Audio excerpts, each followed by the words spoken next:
Do you want me to stay here and be part of your life, or do you want me to leave? Welcome to Watch Mojo, and today we're counting down our picks for the top 10 saddest Rick and Morty moments. I need a friend. I have a million cooler friends than you. I'll be seeing you. You'll be dying. We're gonna be friends. You're gonna be dead.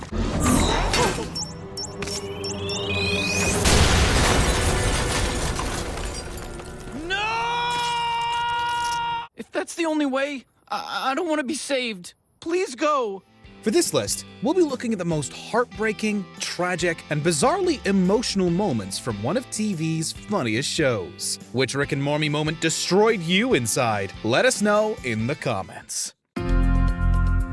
Number 10. Rick's a terrible father. Rick isn't the best father, or grandfather, or father-in-law. Focusing on his relationship with Beth, though, Rick often tiptoes around his parental shortcomings. She wasn't supposed to come back. Why did she? Well, she found a bomb in her neck, wouldn't you? Father of the Year. Shut up! When the family gains another Beth, Rick is the only one interested in determining which one is a clone. Watching a wiped memory, Rick finds that Beth asked him to decide if he wanted her to be in his life. I know what I want to do. I want you to decide. What? For once in my life, I want you to decide, Dad. Rick ultimately decided to clone Beth, randomizing the two so that not even he would be sure. The season ends with a moment of self-reflection. Rick admits what everyone else knows, albeit to himself. I'm a terrible father.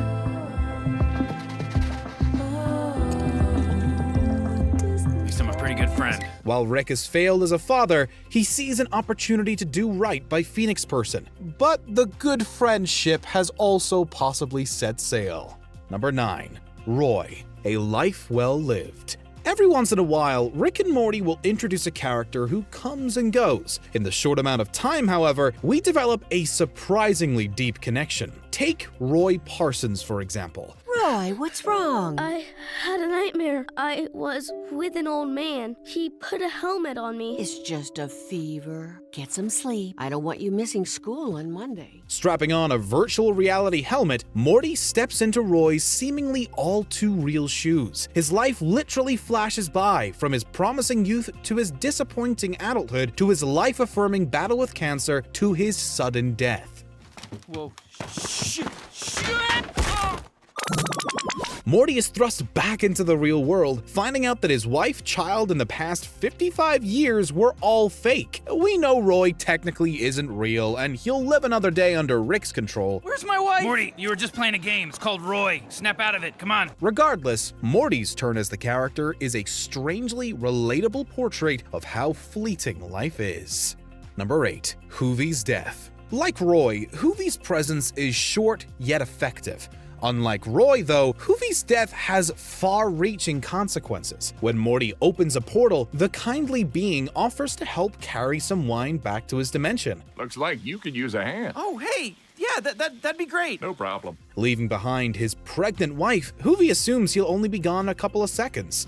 Time flows differently between dimensions, however. Upon returning, Hoovy is horrified to find his home in ruins, his beloved turned to bones, and his grown-up son overcome with vengeance. Hova? Why did you leave us, Father? Japheth? When were you born? Japheth stabs his father, believing he abandoned them. With his dying breath, Hoovy tries to explain it wasn't his fault, shifting Japheth's rage towards Morty. Was it my fault? Who's that? Who's? The boy from the magic door. In a flash, a simple mistake not only ruins Hoovy's life, but also the lives of several future generations bent on revenge. Number 7. Rick mourns Tony. Although Rick initially intends to execute Tony for using his private toilet, the two make an unusual connection that could blossom into friendship. You want to take the one part of life that you truly think is yours, and you want to protect it from a universe that takes whatever it wants. It took my wife. It clearly took something from you. We can spend our lives fighting that, or we can choose to be free. This only causes Rick to push back more as he tries to keep Tony out of his life and off his toilet. Rick learns a lesson in getting what he wants upon learning that Tony died in a ski accident, having been inspired by his heaven simulation. He quit his job, started living life to the fullest. He crashed into a tree space skiing down Mount Space Everest. Returning to his lavatory, Rick plays a holographic message that was meant for Tony. Sitting on the toilet, Rick finds that all the mean things he intended for Tony to hear actually mirror his own loneliness and self-loathing. All hail His Majesty, the saddest piece of garbage in the entire cosmos. Long live the big bad doo-doo daddy. Rick reflects on the friendship that could have been, as well as the countless relationships he's self-sabotaged. Number 6. Morty and Planetina break up. A female parody of Captain Planet, Planetina comes to love Morty almost as much as she loves the environment. Surprise! What are you doing here? I told my kids I went out to recycle batteries. All kidding aside, everyone should discard used batteries at proper disposal centers instead of tossing them into a regular waste bin. Morty reciprocates these feelings, even resorting to murdering Planetina's kids when they try to sell her off. That's not even the darkest turn that their relationship takes, as Morty comes to see just how far Planetina will go to prevent pollution. While Morty has blood on his hands too, Planetina crosses a line that not even he can justify. Can't you hear the earth screaming? You filthy murderer! Planetina, stop it! There's only one solution for earth pollution! Oh my god, no! As weird and disturbing as their relationship is, it's genuinely tear-jerking when Morty tells Planetina that they can't be together. Alison Brie's voice acting is especially powerful as she seamlessly transitions from declaring her love for Morty to holding back her heartbreak to telling Morty off. But I love you. I can't. I can't love you. I just can't. Please understand. No, I'll go.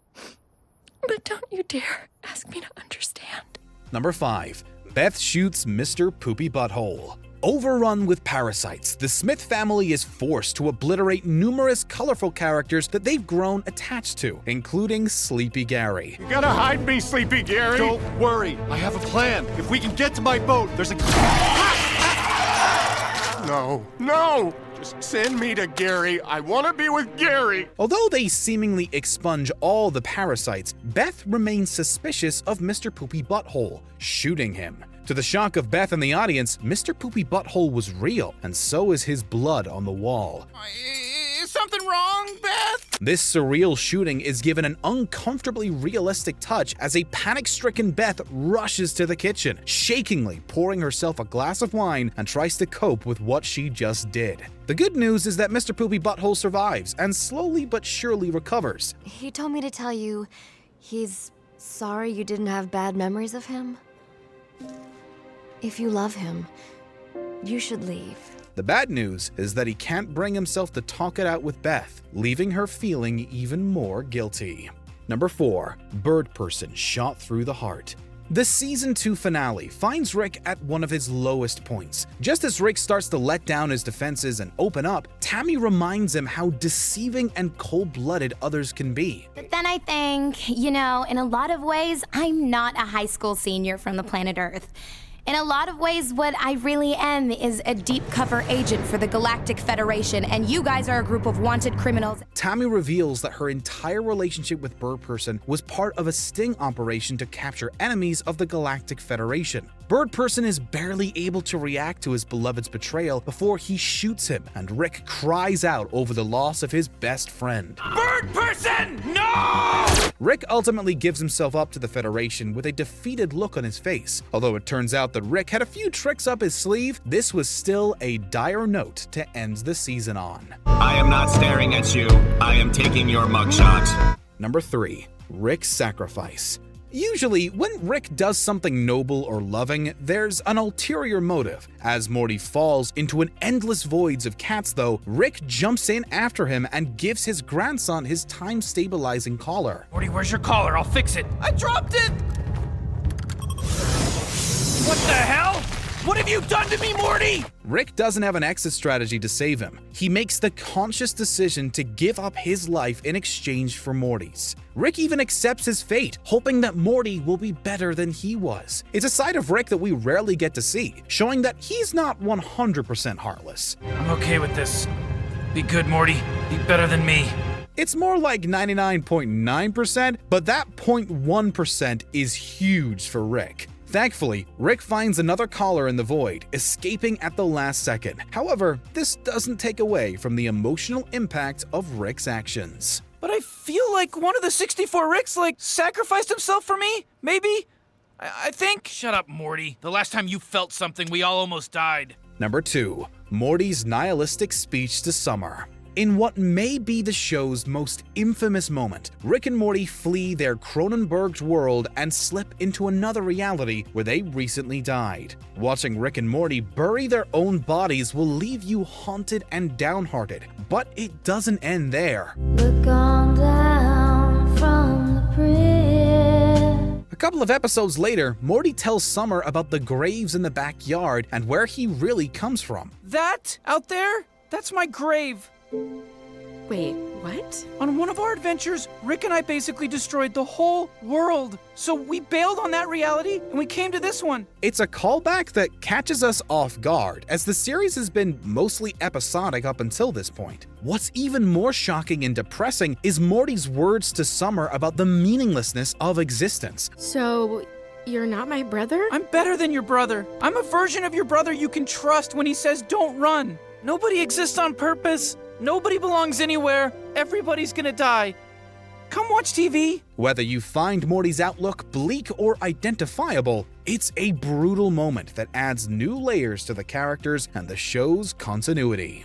Before we continue, be sure to subscribe to our channel and ring the bell to get notified about our latest videos. You have the option to be notified for occasional videos or all of them. If you're on your phone, make sure you go into your settings and switch on notifications.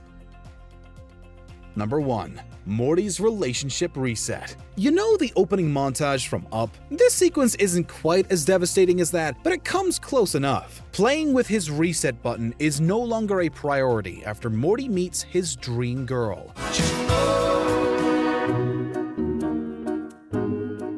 As cynical as this show can be, Morty's relationship with his girlfriend is a sincere one portrayed through visuals and music. Their romance overcomes disagreements, plane crashes, cannibalism, and freezing weather, only for Jerry to Jerry it up.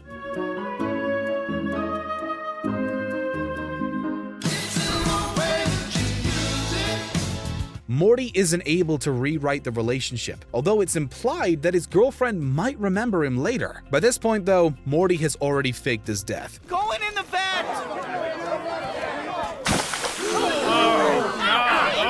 While a part of us can't help but laugh at this tragic absurdity, it's legitimately upsetting seeing this beautiful relationship deteriorate into acid. Do you agree with our picks? Check out this other recent clip from WatchMojo, and be sure to subscribe and ring the bell to be notified about our latest videos.